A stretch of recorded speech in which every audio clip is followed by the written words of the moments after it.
ये क्या है कि कह रहा है कि कितना हाफ मोल, यहाँ पे लिखा हुआ है हाफ मोल, हाफ मोल नहीं, कितना है, two and half, two and half नहीं है, वन एंड हाफ है ना, वन एंड हाफ। तो ये one and half mole of oxygen combine with Al to form Al2O3, the weight of Al used in the reaction बताना है हमें कि कितना वेट लगा होगा अगर हमने कितने इतने मोल ऑक्सीजन के साथ में Al कंबाइन हुआ है, तो इतने मोल ऑक्सीजन का हम क्या निकाल लेंगे। पहले हम इसकी रिएक्शन लिखते हैं, क्या लिखते हैं पहले हम, चलो इसको करने का तरीका बताते हैं, इससे तुम्हें बहुत सारे क्वेश्चन का आइडिया लग जाएगा कि ऐसे क्वेश्चन अगर आते हैं तो कैसे करें। लगाना वही है मोल वाला कंसेप्ट, क्या लगाना है, मोल वाला कंसेप्ट। मैंने ना कार्ड नहीं बनाए हैं आज, हाँ कार्ड नहीं बनाए, बहुत अच्छी बात, इसमें बस एक पेज निकालना पड़ेगा, ऐसे लिखता हूँ ना तो पेज आउट ऑफ फ्रेम चला जाता है, तो मैं लिखता रहता हूँ तो दिखता नहीं है, इस चक्कर में ऐसे जरूरी होता है करना। कैमरा कहाँ कहाँ मूव कराऊंगा,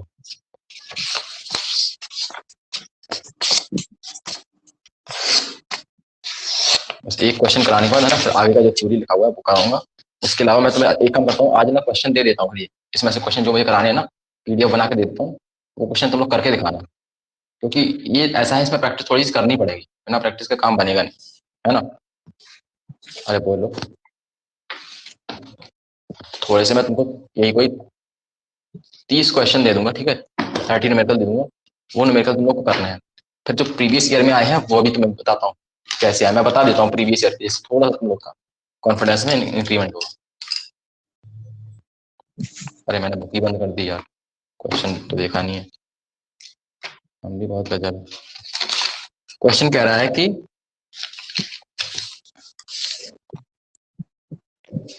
कराने को मैं बहुत एडवांस क्वेश्चन करा दूंगा, फायदा नहीं है। देखो क्वेश्चन क्या कह रहा है, क्वेश्चन कह रहा है हमारे पास कि इतने मोल, कितने mole, 1.5 mole of oxygen combined with Al to form Al2O3, the weight of Al used in the reaction, कितना Al का वेट लगा है एल्यूमिनियम का, वो हमें निकालना है। तो क्या हमें ये पता कर लेना है पहले कि इसके यानी कि ऑक्सीजन के 1.5 मोल से कितना एल्यूमिनियम कंबाइन हुआ होगा, पहले ये बताओ।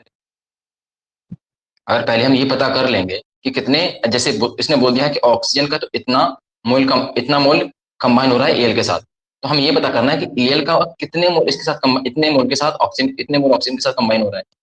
अगर हम इसके मोल्स निकाल लेंगे तो क्या उसके मोल्स से हम इसका वेट भी निकाल सकते हैं, और वेट निकालोगे तो आंसर मिल जाएगा हम लोग को। बोलो हाँ या ना, बोलो नहीं हाँ या ना। लेकिन हमें पहले ये देखना पड़ेगा कि ये आपस में एक दूसरे से ऑक्सीजन और एल्यूमिनियम कैसे कंबाइन होते हैं, वो हमें रिएक्शन लिखनी पड़ेगी, उस हिसाब से हम निकाल देंगे आंसर। देखो कैसे करेंगे, क्वेश्चन में आंसर जब हम निकालने के लिए जाएंगे तो हम सबसे पहले लिखेंगे रिएक्शन। तो कहता है कि एल, कौन सा, एल जो होता है, एल मतलब एल्यूमिनियम, क्या हो गया इसको, एल प्लस O2, और बनता क्या है, Al2O3। हमें बैलेंस करना है इसको, कैसे करेंगे हम बताओ। तो इसको दूर रखना पड़ेगा, अदरवाइज दिखेगा नहीं, जूम आउट जूम इन कीजिए।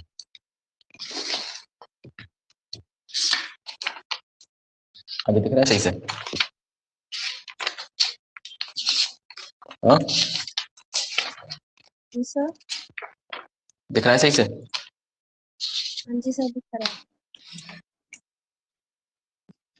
तो देखो इसको हमें बैलेंस करना है, तो हम बैलेंस इसको कैसे करेंगे, यहाँ पे तो एल्यूमिनियम को तो 2 कर लेंगे क्योंकि यहाँ पे Al2 बनता है ना, और ऑक्सीजन कितने हैं, ऑक्सीजन यहाँ पे 3 है, तो यहाँ पे क्या करें, यहाँ पे तो ऑक्सीजन 3 कैसे होंगे, तो अगर हम यहाँ पे कितना कर दें, 3/2 कर दें, आगे इसमें 3/2 से मल्टीप्लाई कर दें, तो यहाँ पे कितने ऑक्सीजन हो गए, ये 2 से 2 कैंसिल हो गया, कितना बचा 3, यानी कि 3 ऑक्सीजन किसने, 2 एल्यूमिनियम कंबाइन होंगे तो Al2O3 बन जाएगा नहीं बन जाएगा, ये चीज बताओ। हाँ बन जाएगा। ठीक है, तो इस तरीके से बैलेंस होगी रिएक्शन। अब कह रहा है कि इसके, किसके, इसके कितने मोल बता रहा है तुम्हें, 3/2 मोल बोल रहा है वो, इतना ही तो बोल रहा है, 3/2 मोल, 3/2 मोल बोल रहा है कि अगर 3/2 मोल इसके कंबाइन हो तो ये बनता है। तो हमें ये पता करना है, पहले तो हम जनरल देखेंगे कि इसका मतलब क्या होता है कि इसके 2 मोल, कितने मोल, इसके 2 मोल इसके कितने, इसके 3/2 मोल से कंबाइन होते हैं। कितने से? 3/2 मोल ऑफ ऑक्सीजन से कंबाइन, 3/2 मोल ऑफ ऑक्सीजन से कंबाइन होते हैं, तब जाके Al2O3 बनता है। ध्यान से समझना, इसको मैं काट देता हूँ। इस रिएक्शन का मतलब होता है कि इसके 2 मोल, यहाँ आगे 2 लिखा हुआ है, तो इसके 2 मोल जब इस ऑक्सीजन के कितने 3/2 किससे मोल से कंबाइन होते हैं, तब Al2O3 बनता है। तो उसने बोला कि अगर हमने आपको इसके 3/2 मोल दे दिए, कितने मोल, तो बताओ ये कितने कितने एल्यूमिनियम से कंबाइन होगा? तो पक्की बात है दो से ये कंबाइन होगा, 2 मोल एल्यूमिनियम से। सही है बात? तो यहाँ पे कितना, तब यहाँ पे 1 मोल क्या बन जाएगा, 1 मोल Al2O3 बन जाएगा, क्योंकि आगे कितना लिखा हुआ है, आगे 1 लिखा होगा ना, तो कितना बना, ये 1 मोल बना होगा। क्लियर है चीज? इसका 3/2 मोल उसने बोला था, तो तुम्हें ये चीज पता चल गया कि 2 मोल, इसका मतलब 2 मोल का मतलब क्या निकाल लोगे तुम, इसका वेट निकाल लोगे, निकाल ले मोल, तुम्हें पता चल गया कितने मोल, 2 मोल लगना है। कितने मोल लगना है? 2 मोल। तो आराम से आंसर निकालो। कैसे निकालेंगे हम लोग? Number of moles is equal to weight divided by molar mass. तो नंबर ऑफ मोल्स कितना आ रहा है इसका, 2, और मोलर मास हमें एल्यूमिनियम का पता होगा, होगा नहीं होगा? तो हम इस मोलर मास को यहाँ ले आएंगे तो मल्टीप्लाई हो जाएगा, तो कितना आंसर आ जाएगा, हो जाएगा N into M is equal to W। बोलो हाँ या ना? N कितना आया, 2 मोल, तो 2 मोल हो गए इंटू मोलर मास कितना होता है, तो एल्यूमिनियम को होता है कितना, 27। कितना होता है, 27। तो 27 से मल्टीप्लाई कर दो, कितना हो रहा है, 54। कितना हो रहा है, 54 हो रहा है ना? तो अब इसका आंसर देख लेते कितना आ रहा है। आंसर आ रहा है इसका 54। देखो यहाँ पे कहाँ गया क्वेश्चन, ये देखो क्वेश्चन। बताओ समझ आ रही बात, नहीं आ रही थोड़ी सी? ये चीज देखो, क्वेश्चन लिखा था ना 54 ग्राम आंसर आएगा, क्योंकि उसने जितना जिस रेशियो में आपस में कंबाइन होते हैं, एक्चुअल में उसने उतने ही मोल उसने दे दिया तुमको ऑक्सीजन के।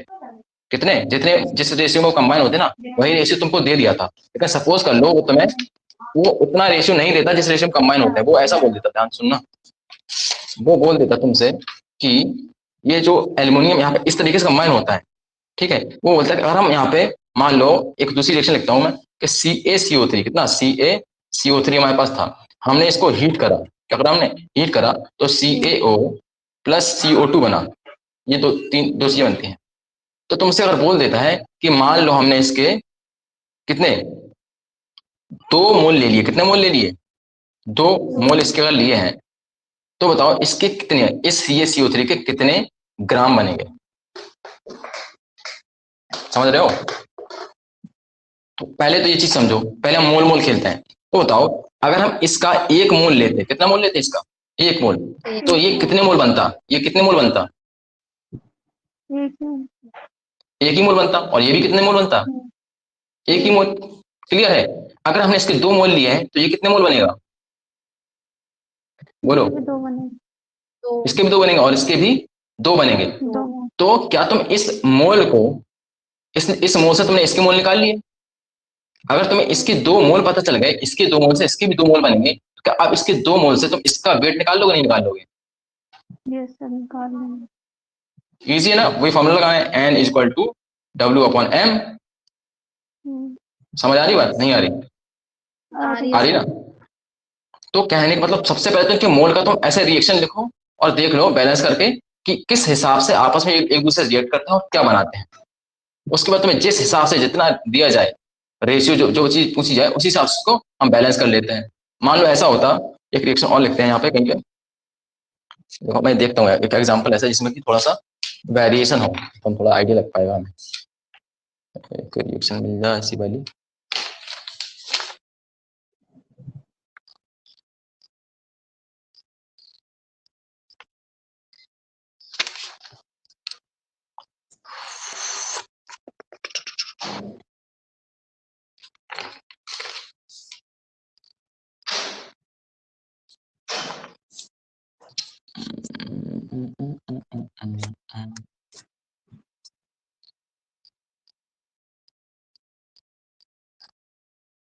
हाँ एक क्वेश्चन, चलो ऐसा हालांकि थोड़ा इजी से क्वेश्चन है बट कराने की कोशिश करते हैं।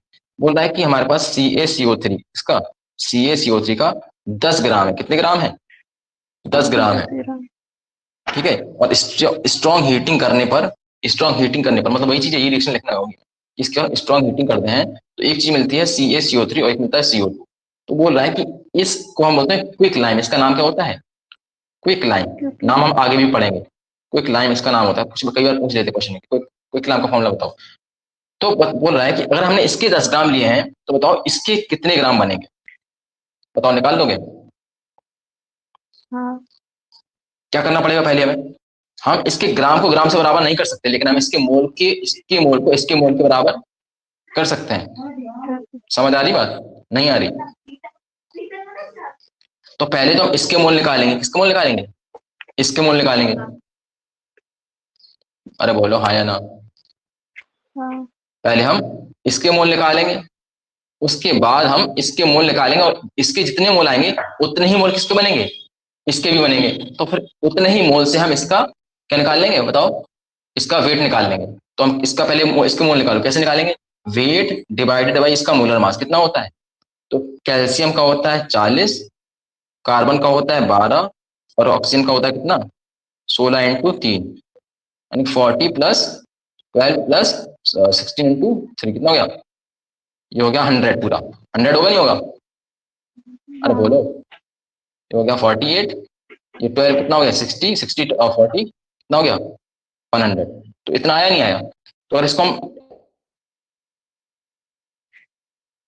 कितना आएगा? 0.1 ही आएगा, ठीक है। या 1/10 बोलोगे, ऐसा बोलोगे 1/10। तो 1/10 कितना होता है? 0.1 होता है। तो 0.1 इसके कितने मोल हो गए? 0.1 मोल इसका हो गया। तो बताओ, अगर इसका 1 मोल होता था तो इसका 1 मोल बनता था। अगर इसके 0.1 मोल होंगे तो इसके भी कितने कितने मोल बनेंगे? इसके भी 0.1 मोल ही बनेंगे। तो क्या अब इसके 0.1 मोल में इसके कितने ग्राम होंगे? निकाल लोगे? यस। समझ आ रही ना बात? तो इस तरीके से चीजें करनी है। खुशी क्या बोल रही है? खुशी बताओ, कर लोगे ऐसे क्वेश्चन? तो ऐसे क्वेश्चन तुम्हें बुक में मिल जाएंगे, ऐसे क्वेश्चन बुक में मिल जाएंगे। और एक होता है कि इनके जो यहाँ पे ये रिएक्शन लिखी होती है ना, वो मुझे कोई ऐसा रिएक्शन याद नहीं आ रहा अभी हाल फिलहाल में। यहाँ अलग होता है और यहाँ पे नंबर अलग है। क्या याद आ गया? एंड गैस प्लस 3H2 के आपस में रिएक्शन कराते हैं और क्या बनाते हैं? 2NH3 बनाते हैं। क्या बनाते हैं? 2NH3 बनाते हैं। इसका मतलब क्या है? इसका मतलब है कि 1 मोल नाइट्रोजन का जब जुड़ता है, कंबाइन होता है किससे? 3 मोल ऑफ हाइड्रोजन से, तो 2 मोल ऑफ नाइट क्या बनता है? 2 मोल ऑफ अमोनिया बनता है। ध्यान सुनना, सुनना ध्यान से। हालांकि इस रिएक्शन को बता पाना थोड़ा सा, एक चीज और है कि हम इसमें LR का कंसेप्ट लगाते हैं। तो अगर मान लो हमारे पास ये एक्सेस में है, मतलब जितनी जरूरत है उससे भी ज्यादा, ऐसा है, ये बहुत ज्यादा क्वांटिटी में प्रेजेंट है, तो क्या होगा? उस केस में मान लो इसके तुमसे बोल दिया जाए कि इसके 3 मोल है, तो बताओ इसके कितने मोल बनेंगे? इसके 3 मोल हैं, इसके कितने मोल बनेंगे?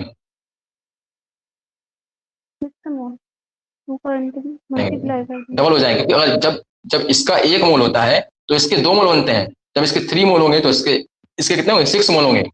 तो अगर मान लो तुम्हें अमोनिया का वेट ग्राम में दे दिया जाए, किसमें? सॉरी, नाइट्रोजन का वेट दिया जाए ग्राम में, बोल दिया कि इतने ग्राम हमारे पास क्या है? इतने ग्राम हमारे पास नाइट्रोजन गैस है, तो बताओ उससे कितने ग्राम अमोनिया बनेगी? तो हमें मोल डबल करने हैं। हम ऐसा नहीं करेंगे मान लो इसका तुम्हें 10 ग्राम दे दिया तो तुम ऐसा नहीं बोलोगे कि इसके 20 ग्राम अमोनिया बनेगा। ये क्या हो जाएगा? ये गलत हो जाएगा। गलत।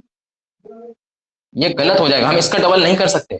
इस रेशियो को देख के, इस अनुपात को, रेशियो को देख के हम इसको डबल नहीं कर सकते, लेकिन इसके मोल को हम डबल कर सकते हैं। मोल मतलब मोल का रेशियो फिक्स रहता है। मोल का रेशियो क्या रहता है? फिक्स रहता है। तो पहले जो वेट दिया है उसको इसके किस में बदलोगे? मोल में बदलोगे। किस में बदलोगे?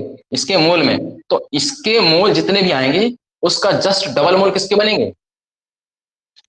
अमोनिया के। कुछ समझ आई बात? नहीं आई?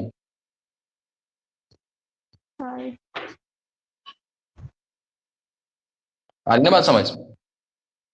हाँ, SO3 रिएक्शन में देखो एक हो सकती है कि SO2 प्लस O2 रिएक्शन करा लेते हैं और क्या बना लेते हैं? SO3 बना लेते हैं, और इसके कितना है? हाफ मोल ले लेते हैं। ये रिएक्शन हो सकती है, बट इसमें भी वो चीज नहीं आ रही जो मैं बताना चाह रहा हूँ। यहाँ पे अगर मतलब ना, यहाँ पे 2 होता और यहाँ पे 3 होता, फिर हमें ना इसको क्या करते हैं एक तरीके से, वो बताएंगे चलो आगे चल के, क्योंकि वो LR कंसेप्ट लग लेगा वहां से, है ना? फिर देखेंगे। तो ये चीज समझ आ रही है। तो इस टाइप के जितने भी क्वेश्चन में दिए होंगे रिएक्शन टाइप में बोले जाएंगे, तो पहले तो एक रिएक्शन लिखोगे, उस रिएक्शन को बैलेंस कर लोगे। बैलेंस मतलब ये नंबर जो है ना बराबर होना चाहिए दोनों साइड। ये नंबर क्या है, बराबर होना चाहिए। ये ऐसे ये 2 लिखा है, यहाँ पे 3/2 ये लिखा है, तो ये सारे बराबर होना चाहिए। यानी कि यहाँ पे भी कितने ऑक्सीजन लिखे हैं ये सब, इसको सॉल्व करो कितना आएगा, ये 3 आएगा। तो यहाँ पे भी 3 ऑक्सीजन है इस साइड, और साइड में कितने 3 ऑक्सीजन है। यहाँ पे 2 एल्यूमिनियम है, यहाँ पे 2 एल्यूमिनियम। तो ऐसी बैलेंस रिएक्शन लिखने के बाद उनके उन रिएक्शन को सॉल्व करना तुम्हें आना चाहिए। एक मिनट, शायद बारिश हो रही है, मेरे कपड़े पड़े हैं बाहर। एक मिनट।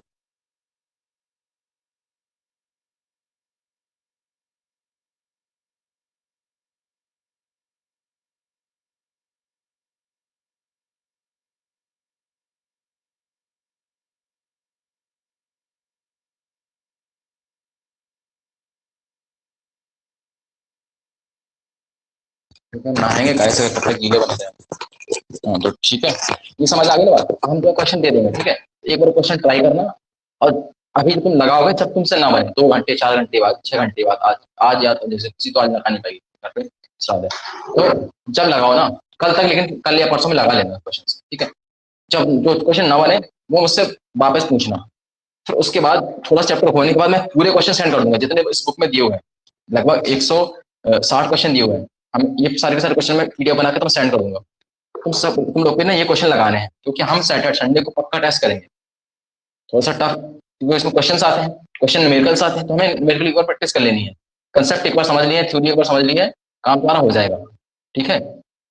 तो इतना तुम लोग को काम करना है। अब हम जो आगे का टॉपिक है ना वो पढ़ते हैं। तो मोल से रिलेटेड कोई क्वेश्चन तुम लोग का अभी तक है या नहीं है, बोलो। निशा, कोई मतलब कोई दिक्कत, सारी चीज क्लियर है ना? नहीं सर ठीक है, पर सर इनको बैलेंस करना पड़ेगा पहले, फिर हम इनके साथ कुछ कर सकते हैं। नहीं सर। हाँ बैलेंस करना पड़ेगा, ये बात है। कई बार रिएक्शन बैलेंस करके दी होती है, कई बार नहीं दी होती है। अब रही बात बैलेंस की, तो बैलेंस की बात हम रेडॉक्स में सीखते हैं। कहाँ सीखते हैं? रेडॉक्स में सीखते हैं। और कई बार तो हिट एंड ट्रायल होता है। क्या होता है? Hit and trial. देखो और उस हिसाब से बैलेंस कर लो।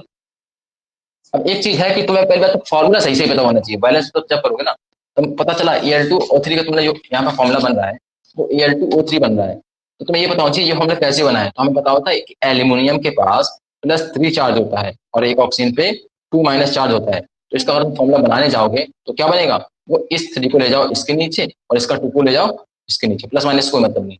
तो क्या बन जाएगा Al2O3। ऐसे फॉर्मूले तुम्हें थोड़ा सा बनाने थोड़ी चीजें पता होनी चाहिए, इनकी वैलेंसी क्या होती है, वो हम आगे केमिकल बॉन्डिंग में पढ़ेंगे। थोड़ा जल्दी चलेंगे, स्पीड पकड़ेंगे। चैप्टर ऐसा था, थोड़ा सा बेसिक था, थोड़ी चीजें ज्यादा समझने वाली थी, है ना। इलेबोरेटिव ज्यादा था, क्योंकि बेस बन जाए एक बार तो पढ़ना में आसान रहता है। तो अब बन गया हम लोग का। अब हम थोड़े से फास्ट चलेंगे, और बाकी चैप्टर में इतना टफ नहीं, मतलब इतना टाइम नहीं लगेगा। मुझे पता है इतना टाइम नहीं लगेगा जितना इसमें लगा है, ठीक है। अब हम बात करते हैं किसकी, परसेंटेज कंपोजिशन की। यहाँ से मोल वाला पूरा पार्ट हो गया खत्म ठीक है। अब परसेंटेज कंपोजिशन क्या है?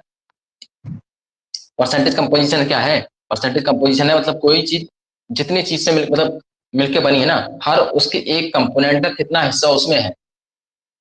जैसे चाय बनाई हमने, पत्ती डाली, शक्कर डाला, दूध डाला, पानी डाला, तो उसमें किसका वेट के ग्राम में कितना परसेंट है उसको हम बोलते हैं क्या, मास परसेंट ऑफ उस चीज का।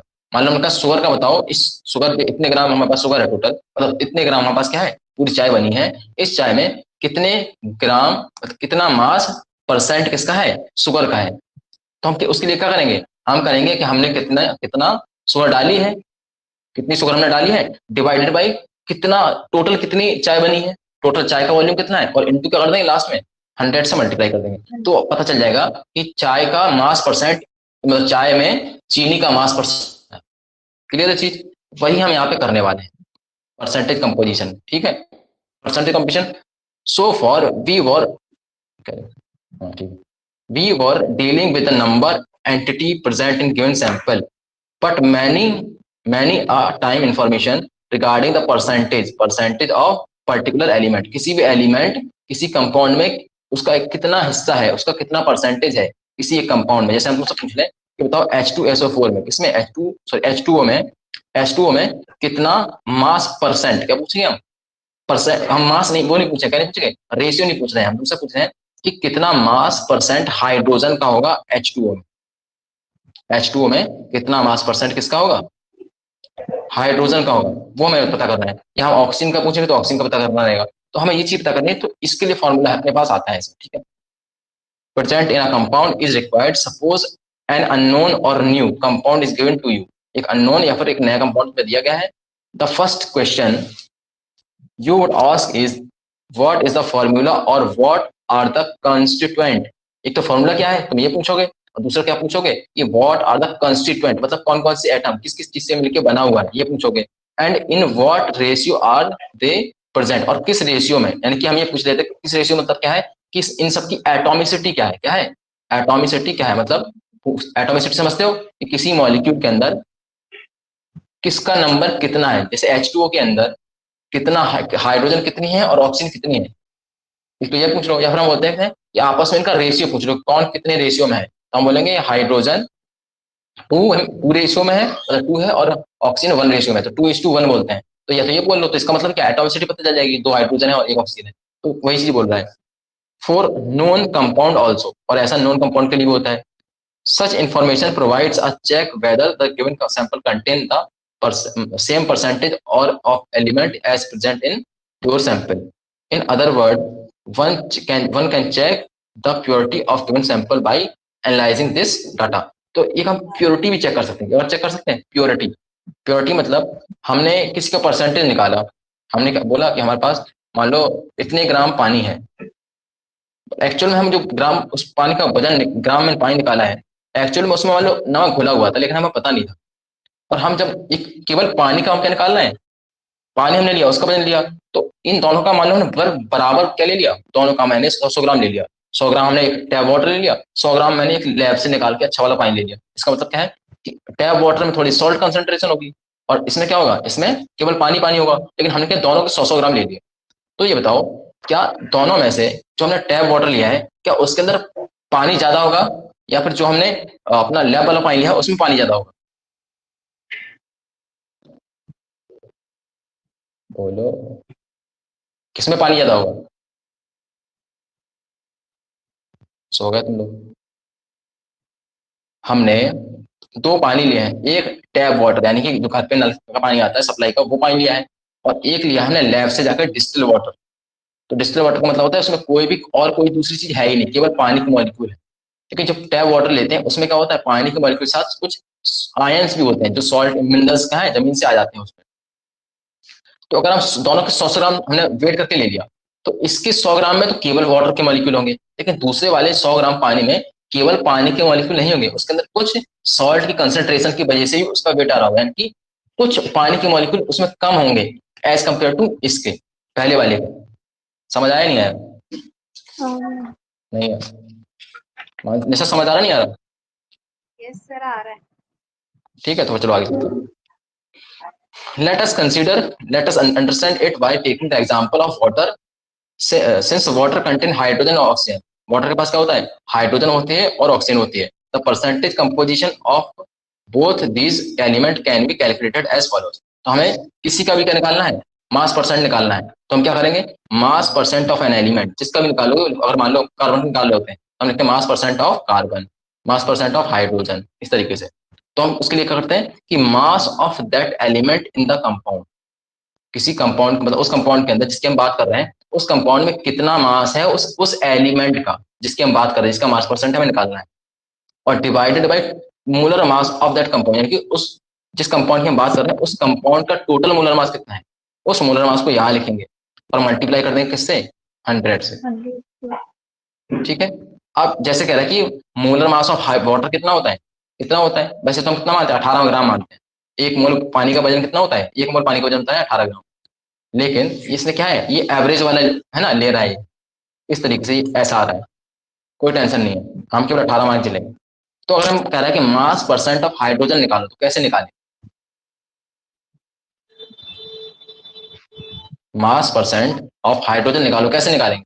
तो हम क्या बोलते हैं, मास परसेंट ऑफ हाइड्रोजन का मतलब होगा कि mass of that element in the compound.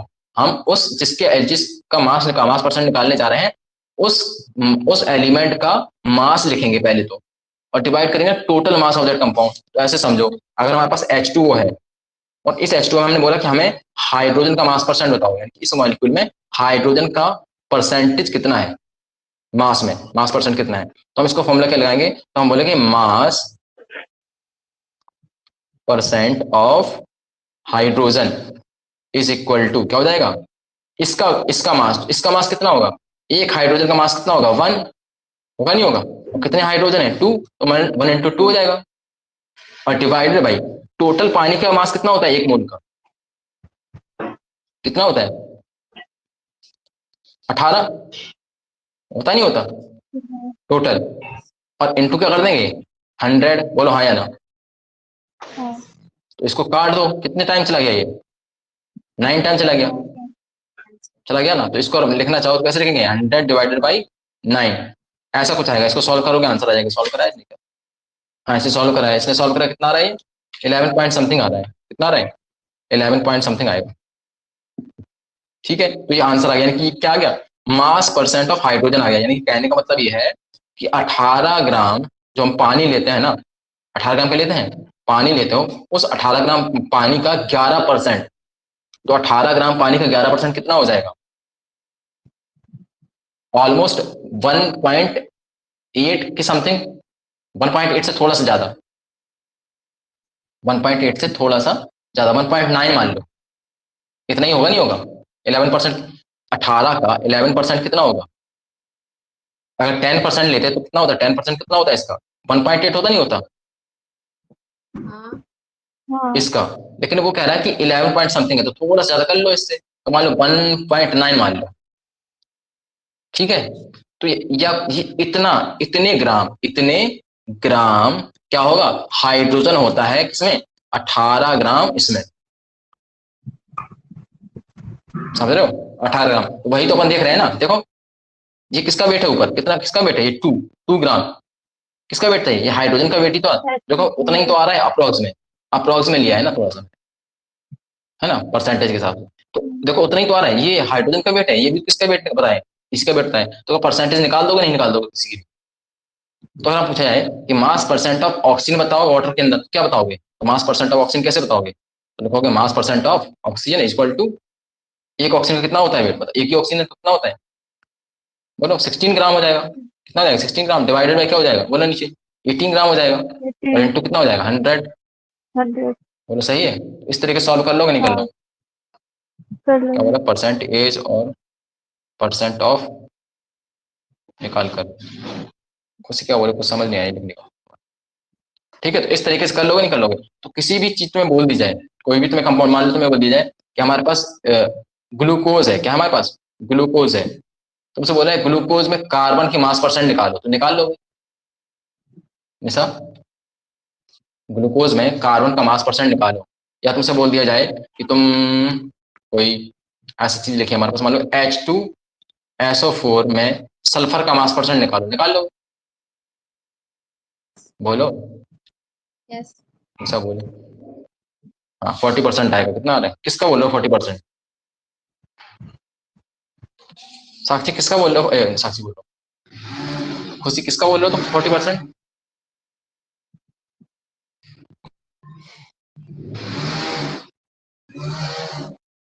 Glucose में कार्बन, तुम्हें कैसे पता, सॉल्व कर लिए 300 भर दिए,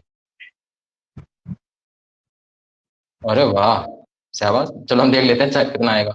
ये तो पता है कि इसका मोलर मास कितना होता है 180 होता है, ये तो हम लोग थोड़ा सा कर भी चुके, तो ये चीजें याद कर लेनी होती है कई कई बार में, क्योंकि आगे सॉल्व करने में, न्यूमेरिकल सॉल्व करने में थोड़ा आसानी रहती है। नहीं तो हर बार तुम क्या करोगे, काउंट करोगे, इसका एक कार्बन का 12 होगा, इंटू 6 कार्बन होंगे, फिर 12 प्लस करोगे इसके साथ, क्योंकि हाइड्रोजन कितने 12 है, प्लस करोगे, फिर एक ऑक्सीजन का 16 होता है, प्लस करो कितना 16 इंटू 6 करोगे, तो सॉल्व करोगे कितना 180 आता है। तो इसका मतलब कार्बन का पूछा, तो कार्बन का कितना हो जाता है, तो 72 डिवाइडेड बाई 180 मल्टीप्लाइड बाई 100, यही तो होगा। तो जीरो से गया जीरो, ठीक है, ये गया 4 टाइम, 18 फोर जा 72, और 4 इंटू 10 करो कितना आ गया 40। बहुत सही खुशी बेटा, बड़े क्विक होते जा रहे हो तुम तो, इतनी जल्दी कर लिए, सच्चा कर लिए कि तुम्हें याद था, खुशी तुम कर लिए हो या याद था तुम्हें, मैं पूछो कर लिया हो कि याद था? निशा समझ आया नहीं आया? जी सर आ किसी का भी मास परसेंट निकाल लोगे अब तुम? गया। तो अब तुम्हें क्वेश्चन पढ़ना है और क्वेश्चन पढ़ के उसका मास परसेंट निकाल देना है। अगर ये बोल देता कि हमारे पास क्या है, 100 ग्राम, 100 ग्राम पानी है, क्या है, 100 ग्राम पानी है, लेकिन ये जो 100 ग्राम वाटर बोल रहा है वो, उसमें 90% क्या है, 90% प्योर है, कितना है, 90% प्योर है, कितना, 100 ग्राम पानी है। इसका मतलब क्या हो गया, इसमें 10 ग्राम कोई और चीज डली है, क्या चलिए, 10 ग्राम कोई और चीज डली है। इसका मतलब हमारे पास कितना पानी है, हमारे पास केवल 90 ग्राम पानी है। ये चीज समझना है, क्वेश्चन आगे हम जब करेंगे, कर लिया था पूरे चैप्टर में, बस परसेंटेज वाला ही है कि अच्छे से आता है। अभी अभी तो आ रहा है ना, अभी मोल भी आ रहा होगा, अभी ये भी आने लगा, मोल भी आने लगा। अभी तुम प्रीवियस ईयर के क्वेश्चन करोगे ना, तुम्हें लगे इतना इजी क्वेश्चन आते हैं क्या, समझ रहे हो ना, इतना इजी लगेगा तुम्हें। तो ये चीज तुम्हें समझ में आ गई होगी, तो अब क्या तुम मास परसेंट वाले क्वेश्चन को धुआं धुआं कर दोगे? बोलो हाँ यार, ठीक है, बोलो। देखो इसमें एक पूछा है इथेनॉल। अब तो एनसीईआरटी में जो चीज दी है वो तो तुम्हें याद, मतलब डाटा रखना ही है, क्वेश्चन वैसे ही मिलता जुलता आ जाएगा। अब इसमें सोचो, इसमें इसमें कोई कंसेप्ट तो छोटा सा है, तो इसमें हो सकता है कि तुम्हें ये चीज जो इसमें लिखे ये ना पूछ के कुछ और दे दे, इथेनॉल ना देखे ग्लूकोज दे दे, बेंजीन दे दे, कुछ और भी दे सकता है, कुछ और। वैसे बेंजीन क्या बोलेगा, बोल देगा बेंजीन C6H6 है, ये ऐसे बोल दे, या फिर सबको पता रहता है बेंजीन, लिख के ना देगा, ऐसा बोल देगा कि बताओ बेंजीन के अंदर, किसके अंदर, बेंजी के अंदर, बेंजीन के अंदर कार्बन का परसेंटेज कितना है, मास परसेंट कितना है कार्बन, तो निकाल दोगे ना, कितना हो जाएगा बोलो जल्दी से, कार्बन कितना होता है, 72 डिवाइडेड बाई कितना हो गया, 72, और ये कितना हो गया, 6 जोड़ो 78 मल्टीप्लाई बाई 100, बोलो हाँ या ना।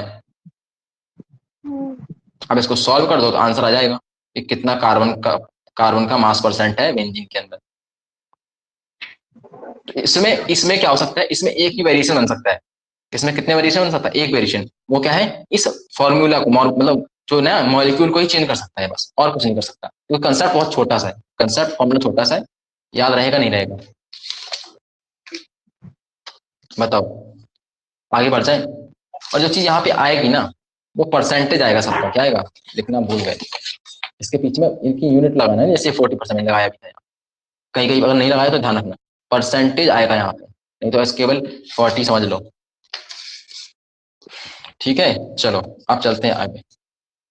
अब आती है बात एम्पेरिकल फॉर्मूला की, इसकी एम्पेरिकल फॉर्मूला। तो एम्पेरिकल फॉर्मूला क्या होता है, एम्पेरिकल फॉर्मूला कुछ नहीं होता है, an empirical formula represent the, देखो एक काम और है, वैसे तो मैंने समझा ही दिया ये सारा कुछ, बट इसको एक बार रीड कर लेना, कर लेना, रीड कर लेना, तरीका वही है, तरीका वही है, एक बार रीड कर लेना। इसने देखो C2H5OH दिया हुआ था, इसमें से system mass percent of carbon भी निकाला है, मास परसेंट ऑफ हाइड्रोजन भी निकाला है, मास परसेंट ऑफ ऑक्सीजन भी निकाला है। तो यहाँ से एक चीज हम और समझ सकते हैं कि अलग अलग मॉलिक्यूल में, अलग अलग मॉलिक्यूल में, मतलब डिफरेंट अलग अलग मॉलिक्यूल में क्या होगा, किसी एक एलिमेंट का मास परसेंट अलग अलग हो सकता है, ये चीज समझना, स्टेटमेंट बना दी मैंने यहाँ से। तो कार्बन का मास परसेंट इसमें आ रहा है कितना, इस वाले मॉलिक्यूल में आ रहा है कितना, 52 पॉइंट इतना, लेकिन हम किसी और कार्बन के किसी दूसरे मॉलिक्यूल के देखेंगे, मान लो CO2 देखेंगे, हम बेंजीन देखेंगे, देखो हमने किसमें अभी ग्लूकोज देखा था, उसमें कितना 40 आ रहा था कार्बन का मास परसेंट। एक स्टेटमेंट यहाँ से बन जाता है, क्या सभी मॉलिक्यूल्स में किसी एक एलिमेंट का मास परसेंट फिक्स रहता है या डिफरेंट डिफरेंट रहता है, बोलो, बोलो जल्दी से। किसी एक एलिमेंट, जैसे मान लो कार्बन एक एलिमेंट है, तो अगर कार्बन एक एलिमेंट है तो ये डिफरेंट डिफरेंट किसमें कंपाउंड में पाया जाएगा, जैसे ग्लूकोज में भी कार्बन होता है, दारू में अल्कोहल में भी कार्बन है, और हमारे पास मान लो CO2 में भी कार्बन है। तो क्या ये इन तीनों में अलग अलग कार्बन परसेंट है, लेकिन क्या इन तीनों में इसका मास परसेंट अलग अलग होगा या सेम होगा, और जल्दी बोलो यार, इतना टाइम कहाँ लगाते हो तुम, सर एक डाउट है जिससे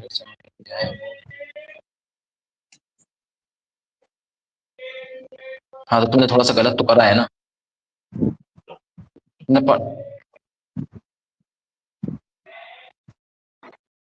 मैंने डायरेक्ट कहाँ लिखा था, मैंने कहाँ डायरेक्ट लिखा, हाँ वही तो देखो यहाँ से यही बात तो है ना। हाँ ये तो यहाँ पे लिखेंगे मास परसेंट ऑफ कार्बन, यहाँ पे ऐसे लिखेंगे ना मास परसेंट, दिख रहा है नहीं दिख रहा है, मास percent of, mass percent of carbon लिखोगे यहाँ पे। उसके बाद हमने क्या करा, इसको मैंने कैसे लिख दिया 72, 72 कैसे, एक कार्बन इंटू कितने, एक कार्बन कितना होता है 12, तो कितना होगा 6 इंटू 12 कितना हो जाएगा 72 होगा नहीं होगा, डिवाइडेड बाई 180, और तुम्हारा तुम्हारा 100 तो हमें दिख नहीं रहा है कहाँ है, 100 से मल्टीप्लाई कहाँ करें, और सीधा परसेंटेज लिख दिया। समझ आया ना, तो मैंने 72 डायरेक्ट इसको मल्टीप्लाई करके यहाँ से लिख दिया था ऐसे इस तरीके से, और कुछ नहीं करना। ठीक है, हाँ परसेंट से मल्टीप्लाई करना है, नहीं तो ऐसे ऐसे कैसे तुम्हारा 40% आ जाएगा, मतलब आ तो 40 तभी आएगा जब तुम इससे मल्टीप्लाई करोगे, क्योंकि यहाँ पे कितना बच रहा है 4 ही तो बच रहा है ना, अदरवाइज तो 4 बचेगा। अगर तुम परसेंटेज ये नहीं लोगे 4 काहे को बचेगा, अगर तुम 100 से मल्टीप्लाई नहीं करोगे तो ऊपर केवल 72 होगा और नीचे केवल ये होगा, इसको डिवाइड करोगे कुछ और आएगा, समझ रहे हो ना, 1/14 आएगा, 1/14, 1/14 तो आएगा शायद, मतलब देख लेना। तो इसलिए परसेंटेज से डिवाइड मतलब 100 से मल्टीप्लाई करना। चलो तो अभी ये समझ में आ गई बात सारी। अब थोड़ा सा चलते हैं, अब इंपेरिकल फॉर्मूला को देखते हैं, क्या है इंपेरिकल फॉर्मूला। इंपेरिकल फॉर्मूला कुछ नहीं है, सिंपलेस्ट रेशियो होता है किसी भी कंपाउंड में जो एटम प्रेजेंट है उनका सिंपलेस्ट रेशियो कहलाता है molecular formula, sorry empirical formula कहलाता है। जैसे ग्लूकोज का फॉर्मूला क्या होता है C6H12O6, ये क्या है एक्चुअल, एक्चुअल एक चीज बताओ क्या है, ये है मॉलिक्यूलर फॉर्मूला, क्या है ये एक मॉलिक्यूल का फॉर्मूला, एक मॉलिक्यूल का फॉर्मूला में क्या है 6, इस ग्लूकोज के अंदर 6 कार्बन है, 12 हाइड्रोजन है, और 6 क्या है हमारे पास ऑक्सीजन है, ये तो क्या मॉलिक्यूलर फॉर्मूला। बट अगर हम बोले कि इसका, इस ग्लूकोज का हमें क्या बताओ एम्पेरिकल फॉर्मूला बताओ, तो इसका सिंपलेस्ट रेशियो क्या बन सकता है CHO, बोलो यही तो बनेगा ना, 1 कार्बन, सॉरी CH2O, ऐसा ऐसा बनेगा ना कि एक कार्बन, इसको हम क्या करते हैं 6 से मल्टीप्लाई कर डिवाइड कर दें, तो 6 6 6 कितना आ जाएगा 1:2:1। क्या ये सबसे सिंपल रेशियो हो सकता है इस ग्लूकोज के लिए, क्या इससे सिंपल रेशियो कोई बन सकता है, पॉसिबल है, इससे सिंपल रेशियो तो नहीं कर सकते। ठीक है, तो इस चीज को जो क्या है सिंपल रेशियो आया है, सिंपलेस्ट रेशियो आया है, इस वाले फॉर्मूला को हम कहते हैं कौन सा फॉर्मूला, इंपेरिकल फॉर्मूला। कौन सा फॉर्मूला, इंपेरिकल, और इंपेरिकल फॉर्मूला। बोलो समझ आ गई बात नहीं आ गई, आ गई ना बात। अच्छा बताओ, हमारे पास H2O है, क्या है H2O, H2O का इंपेरिकल फॉर्मूला क्या होगा,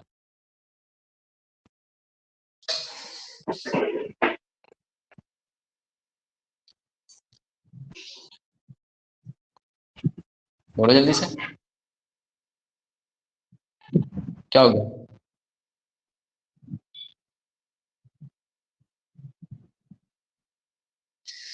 ऑलरेडी क्या है सिंपल है, अब इसको और सिंपल कैसे करोगे, इसमें 2 हाइड्रोजन है और 1 ऑक्सीजन है, अब इसको तुम ऐसे क्या करो कि इससे सिंपल हो जाए, इससे सिंपल तो नहीं होगा, इससे सिंपल करोगे ये तो 1 है, अगर तुम किसी से डिवाइड करोगे तो 1 से छोटा हो जाएगा। सिंपल का मतलब होता है कि जहां पर चीज किसी एक चीज के अगर 1 आ गया ना, फिर उसको और सिंपल करना पॉसिबल नहीं है, क्योंकि अब तुम उसको और डिवाइड करने के लिए जाओगे तो ये वाली चीज 1 से छोटी हो जाएगी, तो हम ये कहेंगे यही इसका क्या है मॉलिक्यूलर फॉर्मूला है, और यही इसका क्या है इंपेरिकल फॉर्मूला है।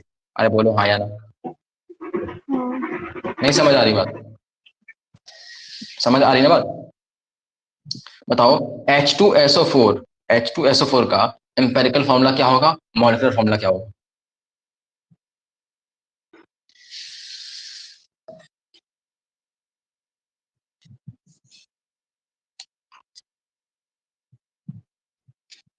NH3 कहाँ लिखा मैंने, हाँ NH3 भी सिंपल फॉर्मूला होगा, NH3 को भी हम सिंपल नहीं कर सकते, NH3 रहेगा। ठीक है, तो वो भी क्या है उसका भी सिंपल वही, मतलब वही इसका एम्पेरिकल फॉर्मूला है और वही इसका क्या है मॉलिक्यूलर फॉर्मूला है। H2SO4 की मैं बात कर रहा हूँ यहाँ, H2SO4 का एम्पेरिकल फॉर्मूला क्या होगा,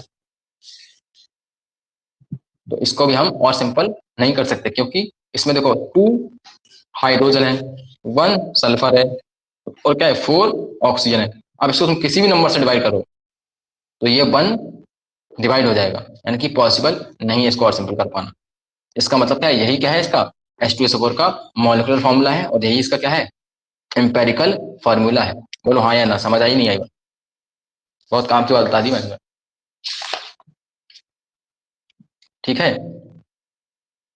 अभी है ना एक चार्ट बना के एक चीज क्वेश्चन सॉल्व करना पड़ता है, वो हम आगे देखेंगे थोड़ा, ठीक है, एम्पेरिकल फॉर्मूला वाला। और अगर दिया है कहीं पे तो एक मिनट रुको, मेरे पास एक क्वेश्चन करा के दिखाता हूँ तुम्हें चार्ट वाला।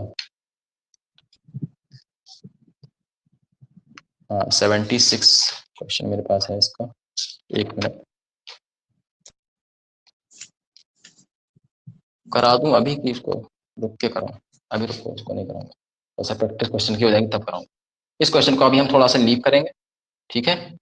कर तो सकते हैं, इसलिए टेबल बनानी पड़ेगी। कंपाउंड कंटेंट इतने परसेंट ऑफ हाइड्रोजन, इतने परसेंट ऑफ कार्बन एंड इतने percent of chlorine, its molar mass is इतना, what is the empirical formula and molecular formula, ये निकालना है हमें।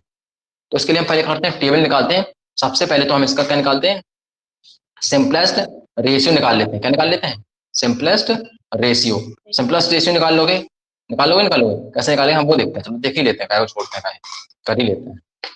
तो इसके लिए हमें पहले बनानी पड़ती है टेबल। क्या बनानी पड़ती है हमें, टेबल, और उस टेबल में कुछ चीजें हमें लिखनी पड़ेगी। तो एक यहाँ पे बनाओ छोटी सी टेबल, तो यहाँ पे लिखते हैं हम लोग एलिमेंट। क्या लिखते हैं हम लोग, एलिमेंट।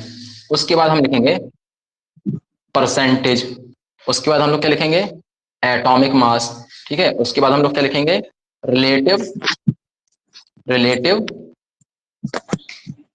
पूरा लिखना पड़ेगा मुझे, relative number of atom, relative number of atom, फिर डिवाइड करना पड़ेगा हमें किससे, और उसके बाद हमें मिल जाता है सिंपल रेशियो। क्या मिल जाएगा हमें, सिंपल रेशियो मिल जाएगा।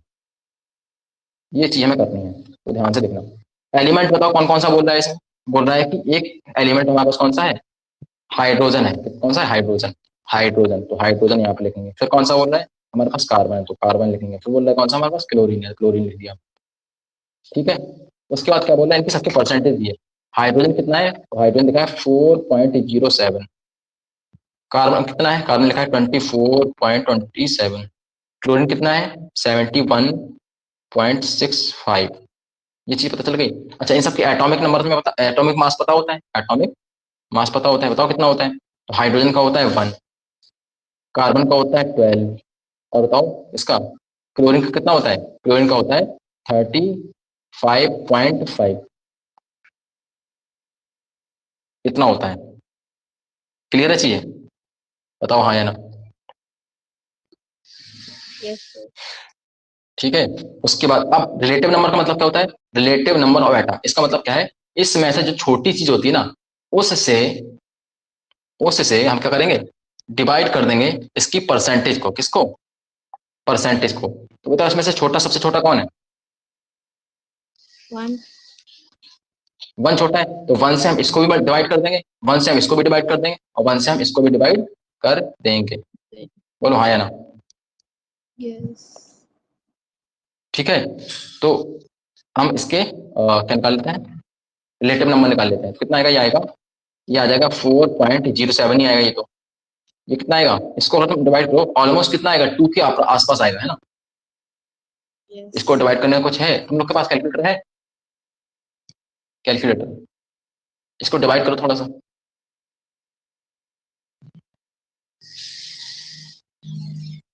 क्योंकि टू से थोड़ा ज्यादा आएगा, है ना, 2 पॉइंट समथिंग कुछ आएगा, 2 पॉइंट, देख कर बताओ कितना आ रहा है।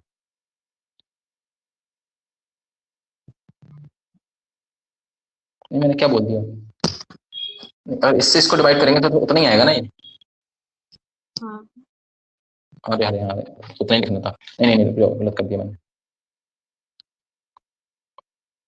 पहले हम इनको इससे डिवाइड कर देंगे, ये चीज हम करते हैं बाद में। पहले इनको, इनके परसेंटेज को इनके एटॉमिक मास से डिवाइड कर देंगे। पहले मैं इनके परसेंटेज को, एक चीज मैंने यहाँ पे मिस कर दी लिखना बीच में, यहाँ पे लिखता हूँ।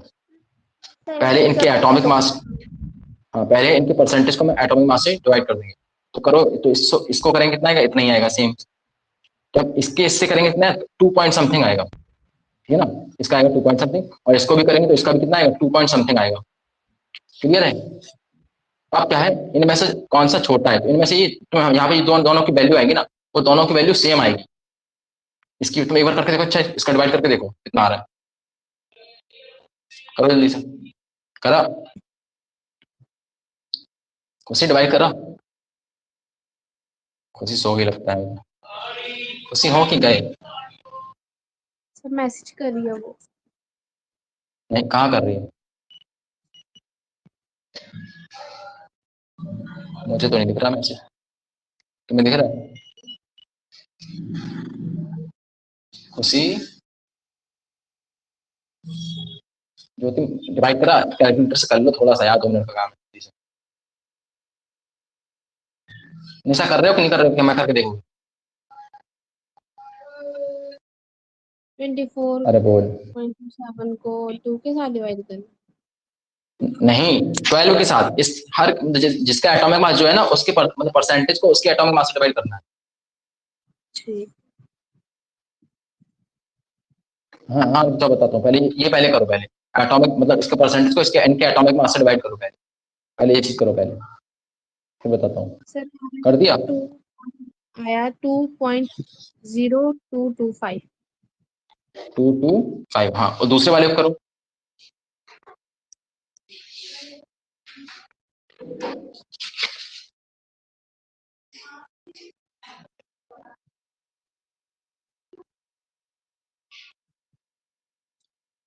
सर इसका बड़ा लंबा है।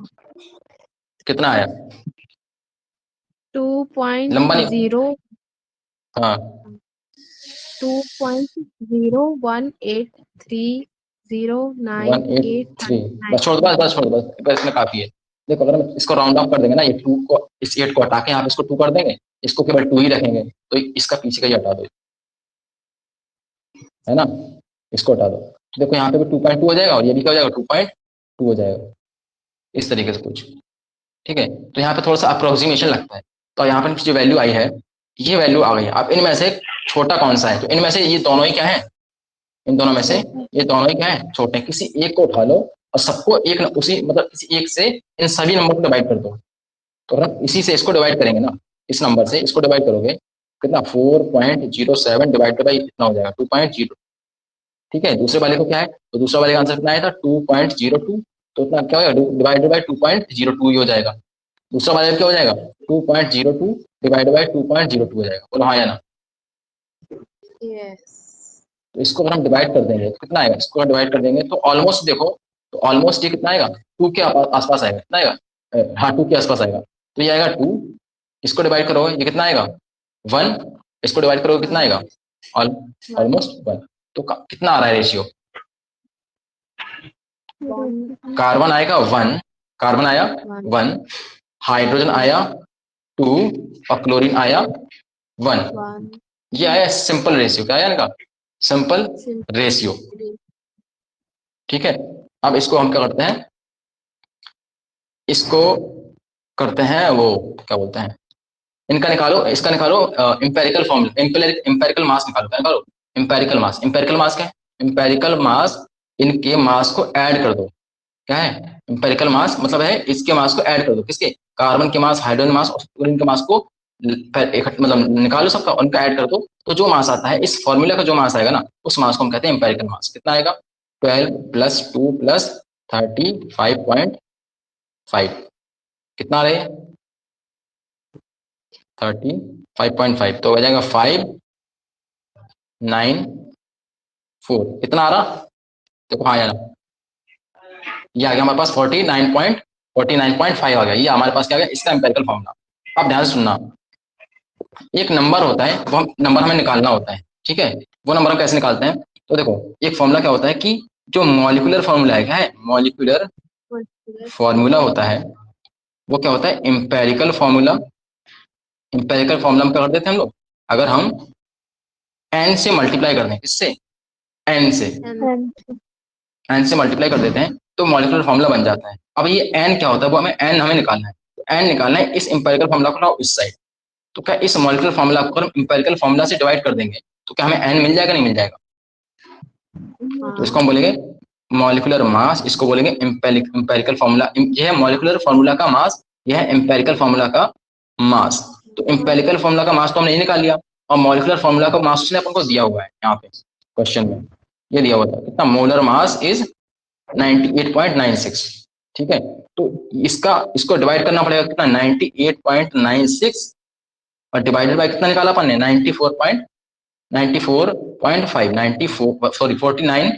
49.5 इतना आया। तो देखो ये अप्रोक्स 2 टाइम्स जाएगा, कितना जाएगा अप्रोक्स, अप्रोक्स 2 टाइम जाएगा, जाएगा नहीं जाएगा, यस है ना, अप्रोक्स 2 टाइम जाएगा। तो इसको अप्रोक्स 2 टाइम लेके इसको अगर हम सिंप्लीफाई कर देंगे तो ये अपना आंसर कितना आएगा, 2 आएगा, कितना आएगा 2। इसका मतलब है जो एम्पेरिकल फॉर्मूला हमारा आ रहा है ये, इसमें हमें 2 से मल्टीप्लाई अगर हम कर देंगे, किससे मल्टीप्लाई कर देंगे, 2 से मल्टीप्लाई कर देंगे तो हमें मॉलिक्यूलर फॉर्मूला मिल जाएगा, क्या मिल जाएगा, मॉलिक्यूलर फॉर्मूला मिल जाएगा। देखो मॉलिक्यूलर फॉर्मूला क्या होता है, तो मॉलिक्यूलर फॉर्मूला होता है एम्पेरिकल फॉर्मूला में एन से मल्टीप्लाई करो, और एन कैसे निकालते हैं, तो एन निकालते हैं हम लोग ऐसे, ठीक है। तो ये आया था अपने पास कौन सा फॉर्मूला, एम्पेरिकल फॉर्मूला, इसमें हम किससे मल्टीप्लाई कर देंगे, अगर 2 से मल्टीप्लाई करते हैं तो सोचो क्या हो जाएगा, तो हो जाएगा क्या, C2, बोलो हो जाएगा नहीं हो जाएगा, H4Cl2, C2H4Cl2, ये बन गया नहीं बन गया।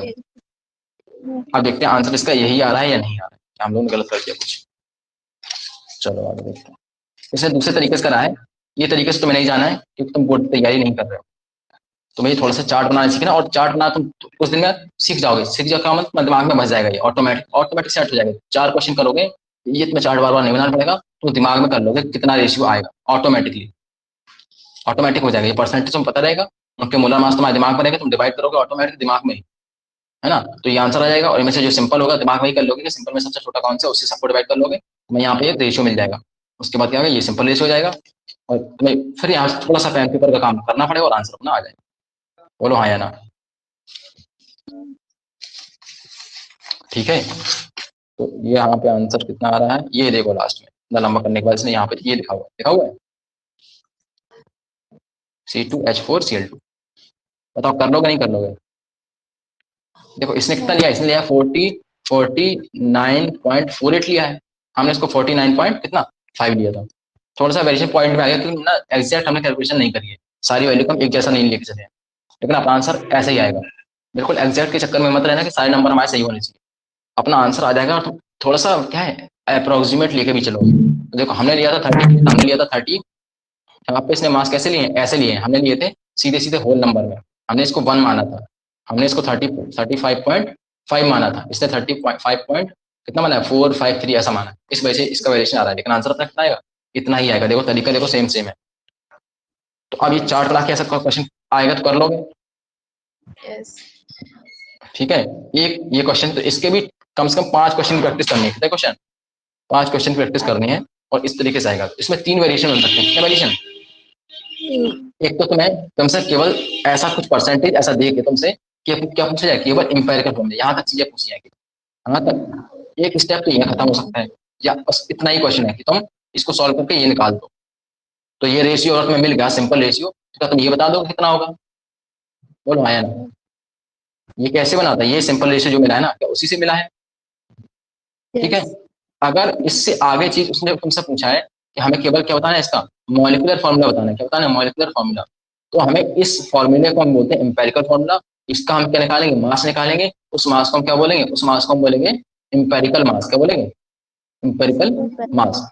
और ये फॉर्मूला हमें याद रखना है कि मॉलिक्यूलर फॉर्मूला का मास इक्वल टू क्या होता है, एम्पेरिकल फॉर्मूला का मास इंटू एन, ये एन कैसे निकालते हैं, तो एन बराबर क्या होता है कि मॉलिक्यूलर फॉर्मूला का mass divided by empirical formula का मास, तो हमें एन मिल जाता है। तो हम इसको यहाँ सेट करेंगे, और इस तरीके से क्वेश्चन में तुम्हें उसने मॉलिक्यूलर मास या मोलर मास में दिया होगा, क्या दिया होगा, मोलर मास में क्वेश्चन है वो दे देगा, क्लियर है। तो उसके मोलर मास से तुमने यहाँ से एम्पेरिकल फॉर्मूला का मास निकालना है, डिवाइड करोगे तुम्हें एक नंबर मिलेगा, इस नंबर को ले जाके जो एम्पेरिकल फॉर्मूला आया था उसमें मल्टीप्लाई कर दोगे, मॉलिक्यूलर फॉर्मूला आ जाएगा। बताओ इसे समझ आया कि नहीं आया, ज्योति समझ आया कि नहीं आया, उसी समझ आया कि नहीं आया, आ गया ना सबको। एक पैटर्न ये हो गया क्वेश्चन का, डाउट तो नहीं है कोई भी, कोई डाउट। बस एक स्टेप मैं यहाँ पर थोड़ा सा लिखना भूल गया, ये बीच में आएगा इसके, ठीक है, ये बीच में आएगा, ये बाद में आएगा, ठीक है। चलो, तो ये तरीका भी एक समझा दिया। अब बात आती है स्टोइकोमेट्री की। इसकी लास्ट टॉपिक बचा है अपना स्टोइकोमेट्री।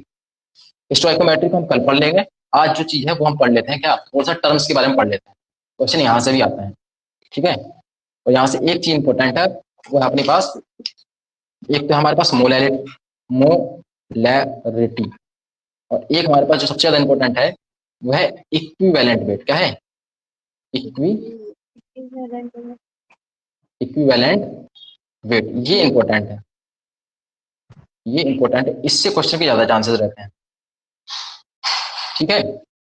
तो इसके कुछ रिलेशन भी है इक्विवेलेंट वेट के और मोलैरिटी के, और इक्विवेलेंट वेट के किसके साथ में? नंबर ऑफ मोल्स के साथ में। हमें वो थोड़े से मतलब वो जो फॉर्मूला है ना एक दूसरे में कन्वर्जन, वो हमें थोड़ा बताना चाहिए, वो हम देखेंगे, क्योंकि बहुत सारे क्वेश्चन इस बुक में जो लिखे हुए हैं ना, हम सारे क्वेश्चन जब तुम सेंड करेंगे ना, उसमें बहुत जगह उसने इक्विवेलेंट वेट का कंसेप्ट लगाया है। तो अगर हमें मोल का किसके संबंध है, अगर हमें मोल का और इक्विवेलेंट का आपस में क्या पता है, एक रिलेशन पता होगा, क्या पता होगा? इक्विवेलेंट का रिलेशन पता होगा, तो बहुत सारे क्वेश्चन तुम कर लोगे। समझ रहे हो सकता है तुमसे क्वेश्चन पूछ रहा है, तुम्हें उसमें मोल की जरूरत है, क्या किसकी जरूरत है? मोल की जरूरत है, बट उसने इक्विवेलेंट तुम्हें दिया हुआ है, तो तुम इक्विवेलेंट को पहले मोल में चेंज करोगे और फिर अपना आगे का काम करोगे, ठीक है। या हो सकता है कि बहुत जगह पे किसी फॉर्मूले में इक्विवेलेंट आता हो, तो मैं मोल दे देगा, वो क्या दे देगा? मोल। तुम उस मोल को पहले किसमें? इक्विवेलेंट में चेंज करोगे और फिर आगे का प्रोसेस प्रोसीड करोगे। समझ आ रही बात? तो यहाँ से मैं एक फॉर्मूला दे रहा हूँ, उसको ध्यान रखना और एनसीईआरटी अभी ऑन कर लेना। जो मोल होता है, क्या होता है? मोल होता है इक्वल टू होता है, अरे यार तो फॉर्मूला निकल गया मेरे, हाँ, मोल इक्वल टू होता है इक्विवेलेंट वेट। क्या होता है? Equivalent weight into n factor. क्या होता है? N factor. ये चीज याद रखना, एन फैक्टर। नहीं समझ में आ रही बात? अरे मोल लिख दिया मैंने, अरे हे भगवान, हे भगवान, इतना बड़ा अपराध कर दिया, बहुत बड़ा अपराध हो गया, क्षमा करें। मुझे यहाँ पे मोल नहीं लिख रहा था, मुझे यहाँ पे लिखना था मॉलिक्यूलर वेट, या फिर मोलर मास भी लिख सकते हैं। क्या लिख सकते हैं? मॉलिक्यूलर वेट या फिर मोलर मास। मोलर मास ज्यादा सही रहेगा, मोलर मास। मोलर मास लिखो। मॉलिक्यूलर वेट का मतलब तुम लोग समझ लो किससे, कि एक मोल का मास, एक मोल का मास नहीं, मोलर मास की बात कर रहा है, तो molar mass is equal to equivalent weight, ये लिखना था। तो यहाँ पे भी क्या हो जाएगा? ये भगवान, क्या हो रहा था ये, मॉलिक्यूलर मोलर मास, ये इक्वल होगा इसके। अब ऐसा समझो, एक एग्जांपल समझा दो, समझ आ जाएगा। अगर हमारे पास H2SO4 का तुमसे क्या पूछा जाए, H2SO4 का क्या बताओ, H2SO4 का इक्विवेलेंट वेट बताओ। क्या बताओ? Equivalent weight. तो पहली चीज बताओ, क्या तुम इसका मोलर मास निकाल सकते हो? देख के आराम से निकाल लोगे, निकाल लोगे ना। मोलर मास कैसे निकालेंगे? फटाक से करोगे, 2 प्लस कितना, 16, 32, कितना हो जाएगा, और 64, 64, कितना हो गया? बोलो जल्दी से आंसर, अरे बोलो।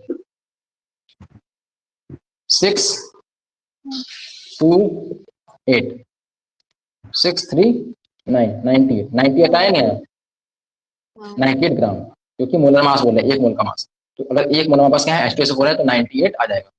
क्लियर? अच्छा, तुमसे अगर पूछा क्या है कि इक्विवेलेंट वेट बताओ, तो हम कैसे बताएंगे? मोलर मास हमें पता है, अब हमें एन फैक्टर पता करना है। क्या पता करना है? N factor. तो एन फैक्टर क्या होता है? एन फैक्टर होता है, ये देखो, ये क्या H2SO4 एक एसिड होता है? बोलो हाँ या ना। क्या होता है? एसिड। अगर H2SO4 एक एसिड है, तो एसिड के केस में हम इसकी बेसिसिटी देखते हैं। क्या देखते हैं? बेसिसिटी। बेसिसिटी का मतलब समझते हो क्या होता है? बेसिसिटी का मतलब होता है ये H2SO4 कितने H प्लस दे सकता है, कितने H प्लस दे सकता है ये, मतलब H2SO4। ये H2SO4 एसिड का मतलब क्या होता है? एसिड वो होते हैं जो H प्लस डोनर, तो H क्या करते हैं? H प्लस को दान देते हैं या H प्लस को डोनेट करते हैं, उनको हम क्या बोलते हैं? एसिड बोलते हैं। तो बताओ H2SO4 कितने H प्लस दे सकता है? 2 H प्लस दे सकता है। कितने? 2। बोलो। तो अगर ये 2H+ दे सकता है तो हम बोलेंगे इसकी बेसिसिटी, कौन सी चीज, इसकी बेसिसिटी कितनी है, 2 है, कितनी है, 2 है। तो किसी एसिड की जो बेसिसिटी होती है ना, वही उसका क्या कहलाता है, एन फैक्टर कहलाता है। क्या कहलाता है, एन फैक्टर। तो बताओ H2SO4 का एन फैक्टर कितना आ गया, 2 आ गया। क्या तुम्हें मोलर मास में पता है, क्या तुम इसका इक्विवेलेंट वेट अब निकाल लोगे, बताओ जल्दी से। तो फॉर्मूला क्या हो जाएगा, फॉर्मूला हो जाएगा इक्विवेलेंट मास या वेट इज इक्वल टू, क्या हो जाएगा, मोलर मास और डिवाइडेड बाई, बोलो, एन फैक्टर। नहीं हो जाएगा, मोलर मास कितना आया था, बोलो मोलर मास कितना था, 90, 90 डिवाइडेड बाई कितना हो गया, एन फैक्टर कितना आया, 2। तो इसको डिवाइड करो, कितना आया, 49। अरे बोलो हाँ या ना। इसका मतलब H2SO4 का इक्विवेलेंट मास या इक्विवेलेंट वेट कितना होता है, 49 होता है। नहीं समझ आ रही बात, 49 होता है। समझ आ रही है बात। ऐसे ही हम बहुत सारी जगह पे निकालेंगे। जैसे मान लो तुमसे बोल दिया जाए कि हमारे पास CaCl2 नाम की चीज है, क्या है, CaCl2, इसका इसका इक्विवेलेंट वेट बताओ कितना होगा। तो देखो ये होता है एक सॉल्ट, क्या होता है ये एसिड नहीं है, ये बेस नहीं है, क्या है, सॉल्ट है। जब सॉल्ट आता है तो सॉल्ट के केस में या तो टोटल पॉजिटिव चार्ज ले लो किसी एक का, या फिर टोटल नेगेटिव चार्ज ले लो। तो इस पे अगर देखने चाहोगे कैल्शियम के ऊपर, तो 2+ चार्ज आएंगे। कितने प्लस चार्ज आएंगे, 2+ चार्ज, और एक ही कैल्शियम है।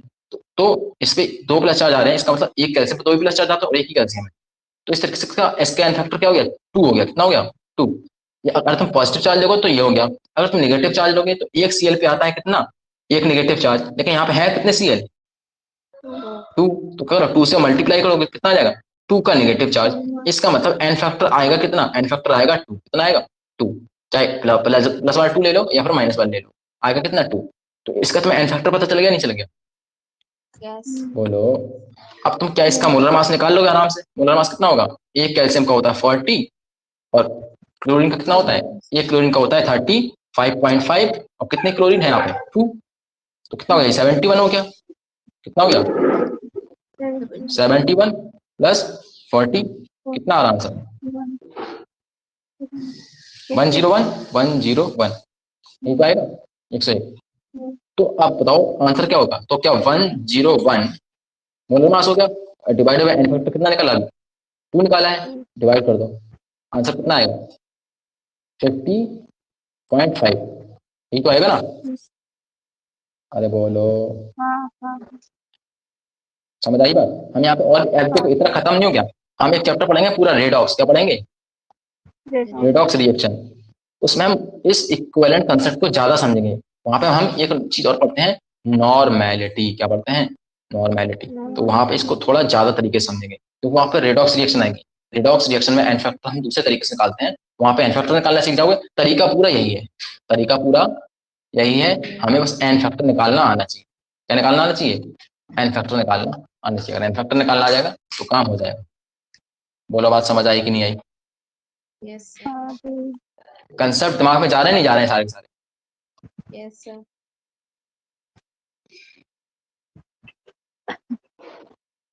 नेक्स्ट चैप्टर हम लोग करने वाले हैं पीरियोडिक टेबल। क्या पढ़ने वाले हैं हम लोग, पीरियोडिक टेबल। खुशी पूछ रही थी कौन सा चैप्टर करने वाले हैं, पीरियोडिक टेबल करने वाले हैं, क्योंकि इससे हर साल कितने कम से कम एक तो मिनिमम तो एक आएगा, नहीं तो इसके चांसेस 1 से 2 के भी हो जाते हैं।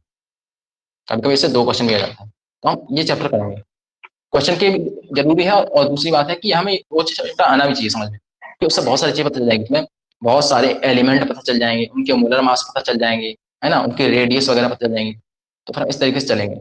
कराने को तो हम एटॉमिक स्ट्रक्चर कराते हैं, कराने को तो एटॉमिक स्ट्रक्चर कराते नहीं, लेकिन पीरियोडिक टेबल कराएंगे। स्टेट ऑफ मैटर, अरे स्टेट ऑफ मैटर भी करेंगे, कहाँ टेंशन ले रहे हो। जब जो चैप्टर करेंगे पूरे शिद्दत लगन के साथ करेंगे। किसके साथ करेंगे, पूरे शिद्दत और लगन के साथ करेंगे। बस ये बताओ समझ आ रहा कि नहीं आ रहा, वो ज्यादा इम्पोर्टेंट है ना। क्वेश्चन लगने चाहिए। अभी तुम लोग को क्वेश्चन देंगे, क्वेश्चन लगाना, तो तब पता चलेगा कितना समझ आ रहा। एक बार क्वेश्चन लगने शुरू हो गए, बस उतना ही कुछ करना है अपन लोग को। क्या बोल रही है कुर्सी, आ रहा ना समझ? हाँ, अभी पता है ना हुआ क्या है एक्चुअल में, चीज क्या हुई है?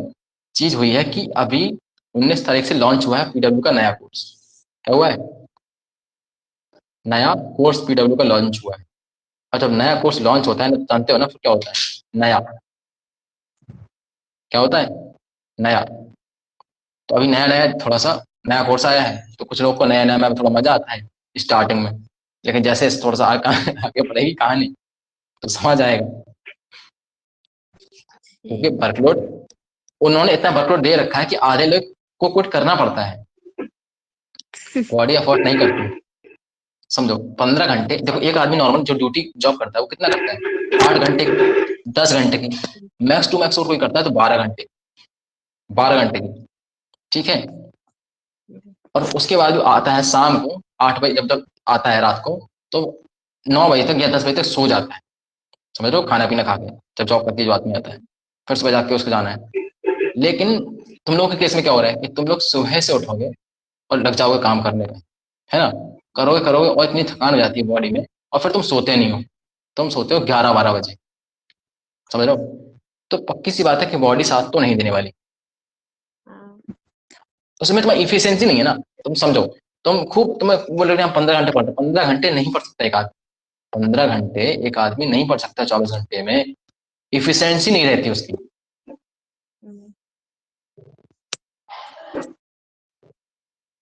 हाँ बस वही होगा, 2 चैप्टर रहे हो पाएंगे।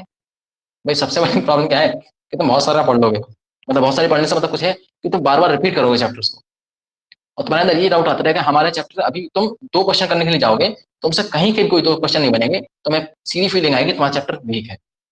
ये फीलिंग आती है, लोगों को आती है कि तुम कहीं से अगर हमारे क्वेश्चन में 2 क्वेश्चन दिए, किसी बुक से तुमने करे, किसी क्वेश्चन पेपर को तुम मान लो सॉल्व कर रहे थे, और किसी चैप्टर के तुम्हें लगता है कि तुम्हारा चैप्टर बहुत अच्छा है, और तुमने क्वेश्चन पेपर करने गए और तुमसे कोई 2 क्वेश्चन उसके नहीं बने, तुम्हें लगता है सीधा कि तुम्हारा चैप्टर क्या है, वो वीक है। फिर तुम क्या करते हो? यूट्यूब पे जाते हो, यूट्यूब पे सर्च करते हो। क्या सर्च करते हो? क्या सर्च करते हो? बताओ मुझे। जो समझ नहीं आ सर्च रहा। करते हो, क्या समझ नहीं आ रहा था? वो सर्च नहीं करते हो। मान लो तुम्हें समझ नहीं आया, कोई एटॉमिक स्ट्रक्चर का कोई क्वेश्चन था, ठीक है, तुम सर्च करोगे वहां पे जाके यूट्यूब पे, atomic structure for NEET, for NEET best teacher.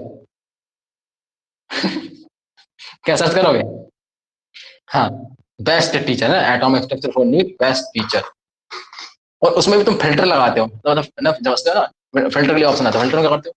Filter में बोलते हो कि एक, अब उसको ना, इस रिकॉर्डिंग बंद कर देता हूँ, उसकी जरूरत नहीं है, काम हो गया।